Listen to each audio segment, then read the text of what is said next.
രാജ്യത്ത് വീണ്ടും രാഷ്ട്രീയ ചർച്ചകൾക്ക് വഴിയൊരുക്കുന്ന ഒരു പ്രധാന വിഷയമാണ് ഇപ്പോൾ ശ്രദ്ധ നേടുന്നത്. ഒരു രാജ്യം ഒരു തെരഞ്ഞെടുപ്പ് എന്ന ആശയം വീണ്ടും സജീവമാക്കാനുള്ള നീക്കവുമായി BJP മുന്നോട്ടു പോകുകയാണെന്ന റിപ്പോർട്ടുകൾ സൂചിപ്പിക്കുന്നു. അതോടൊപ്പം തന്നെ മണ്ഡല പുനർനിർണയവുമായി ബന്ധപ്പെട്ട ബില്ലും വീണ്ടും അവതരിപ്പിക്കുന്ന കാര്യം കേന്ദ്ര സർക്കാർ പരിഗണിക്കുന്നതായി വിവരങ്ങളുണ്ട്.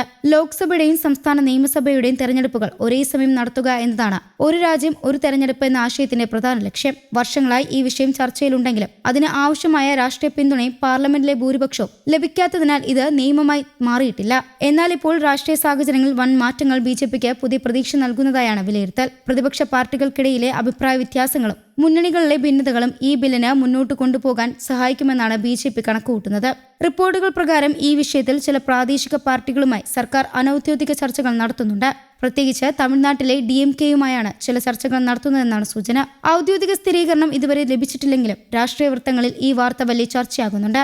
അതേസമയം പശ്ചിമബംഗാളിലെ TMCയിലും ആഭ്യന്തര അഭിപ്രായ വ്യത്യാസങ്ങൾ നിലനിൽക്കുന്നുണ്ടെന്നാണ് റിപ്പോർട്ടുകൾ. ഈ സാഹചര്യം തങ്ങൾക്ക് അനുകൂലമാകുമെന്നാണ് BJP പ്രതീക്ഷിക്കുന്നതായി രാഷ്ട്രീയ നിരീക്ഷകർ പറയുന്നു. 2029 ലോക്സഭാ തെരഞ്ഞെടുപ്പിന് മുമ്പ് തന്നെ ഈ വിഷയങ്ങളിൽ നിയമനിർമ്മാണം പൂർത്തിയാക്കുക എന്നതാണ് BJPയുടെ ദീർഘകാല ലക്ഷ്യമെന്നാണ് വിലയിരുത്തൽ. അതിനായി ആവശ്യമായ രാഷ്ട്രീയ പിന്തുണ ഉറപ്പാക്കാനുള്ള ശ്രമങ്ങളാണ് ഇപ്പോൾ നടക്കുന്നത്.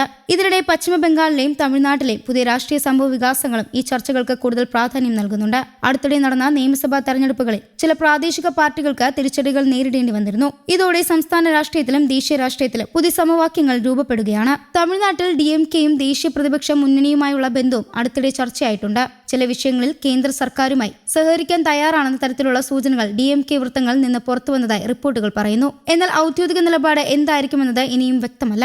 BJP ഇപ്പോൾ സ്വീകരിക്കുന്ന സമീപനം വളരെ സൂക്ഷ്മമായാണ്. പ്രധാന പ്രതിപക്ഷ പാർട്ടിയായ കോൺഗ്രസ് ഏതെങ്കിലും ശക്തമായ രാഷ്ട്രീയ നീക്കം നടത്തുന്നതിന് മുമ്പ് വിവിധ പ്രാദേശിക പാർട്ടികളുമായി ആശയവിനിമയം നടത്താനാണ് BJP ശ്രമിക്കുന്നതെന്നാണ് വിലയിരുത്തൽ. ഇതിനൊപ്പം തന്നെ മണ്ഡല പുനർനിർണയവുമായി ബന്ധപ്പെട്ട വിഷയവും വീണ്ടും സജീവമാകുകയാണ്. രാജ്യത്തെ ജനസംഖ്യാ മാറ്റങ്ങളും പുതിയ കണക്കുകളും പരിഗണിച്ച് ലോക്സഭാ മണ്ഡലങ്ങളുടെ എണ്ണം, അതിർത്തികൾ, പ്രാതിനിധ്യം എന്നിവ പുനഃപരിശോധിക്കുന്ന പ്രക്രിയയാണ് ഡിലിമിറ്റേഷൻസ് അഥവാ മണ്ഡല പുനർനിർണയം. ഇത് ദക്ഷിണേന്ത്യൻ സംസ്ഥാനങ്ങൾ ഉൾപ്പെടെ പല സംസ്ഥാനങ്ങളിലും വലിയ ചർച്ചയ്ക്ക് വഴിവെച്ച വിഷയമാണ്.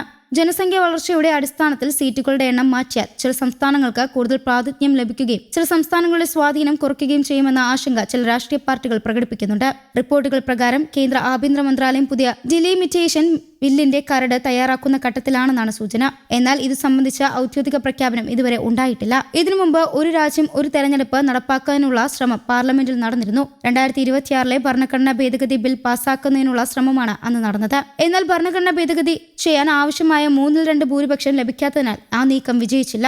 അതിനുശേഷമാണ് പുതിയ രാഷ്ട്രീയ സാഹചര്യങ്ങൾ ഉപയോഗപ്പെടുത്തി വീണ്ടും വിഷയം മുന്നോട്ട് കൊണ്ടുവരാനുള്ള ശ്രമങ്ങൾ ആരംഭിച്ചതെന്നാണ് റിപ്പോർട്ടുകൾ പറയുന്നത്. ഇപ്പോൾ ഈ ബില്ല് പരിശോധിക്കുന്നതായി 39 അംഗ സംയുക്ത പാർലമെന്ററി കമ്മിറ്റിയും പ്രവർത്തിക്കുന്നുണ്ട്. വിവിധ രാഷ്ട്രീയ പാർട്ടികളുടെ അഭിപ്രായങ്ങളും നിയമപരമായ കാര്യങ്ങളും ഭരണഘടനാ വിഷയങ്ങളും കമ്മിറ്റി പരിശോധിച്ചു വരികയാണ്. ഒരു രാജ്യം ഒരു തെരഞ്ഞെടുപ്പ് എന്ന ആശയത്തിന് അനുകൂലമായും പ്രതികൂലമായും വാദങ്ങളുണ്ട്. അനുകൂലിക്കുന്നവർ പറയുന്നത് ഒരേ സമയം തെരഞ്ഞെടുപ്പ് നടത്തുന്നത് വലിയ സാമ്പത്തിക ലാഭമുണ്ടാക്കുമെന്നും ഭരണ സംവിധാനത്തിന് കൂടുതൽ സ്ഥിരത നൽകുമെന്നുമാണ്. കൂടാതെ തെരഞ്ഞെടുപ്പ് പെരുമാറ്റച്ചട്ടം ഇടയ്ക്കിടെ വരുന്നതിലൂടെ വികസന പദ്ധതികൾ തടസ്സപ്പെടുന്ന സാഹചര്യം കുറയ്ക്കുമെന്നും അവർ ചൂണ്ടിക്കാട്ടുന്നു.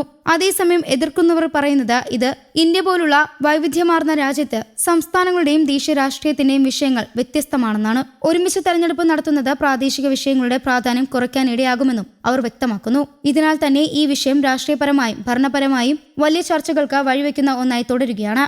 ഒരു രാജ്യം ഒരു തെരഞ്ഞെടുപ്പ് ബില്ലും മണ്ഡല പുനർനിർണയ ബില്ലും വീണ്ടും ദേശീയ രാഷ്ട്രീയത്തിന്റെ കേന്ദ്ര വിഷയങ്ങളായി മാറുകയാണ്. വരും മാസങ്ങളിൽ നടക്കുന്ന ചർച്ചകളും രാഷ്ട്രീയ നീക്കങ്ങളും ഈ പദ്ധതിയുടെ ഭാവി തീരുമാനിക്കുമെന്ന് വ്യക്തമാണ്. ആയതിനാൽ തന്നെ രാജ്യത്തെ രാഷ്ട്രീയ രംഗം ഇനി കൂടുതൽ സജീവമാക്കാനാണ് സാധ്യത. മേഖലയിലെ വർദ്ധിച്ചുവരുന്ന സംഘർഷാവസ്ഥയെ തുടർന്ന് അന്താരാഷ്ട്ര തലത്തിലും ആശങ്ക ഉയർന്നിട്ടുണ്ട്. ലെബനനിലെ സാഹചര്യം ചർച്ച ചെയ്യുന്നതിനായി ഐക്യരാഷ്ട്രസഭയുടെ രക്ഷാസമിതി അടിയന്തര യോഗം ചേരണമെന്നും ഫ്രാൻസ് ആവശ്യപ്പെട്ടിട്ടുണ്ട്. News desk Kerala Kaumudi.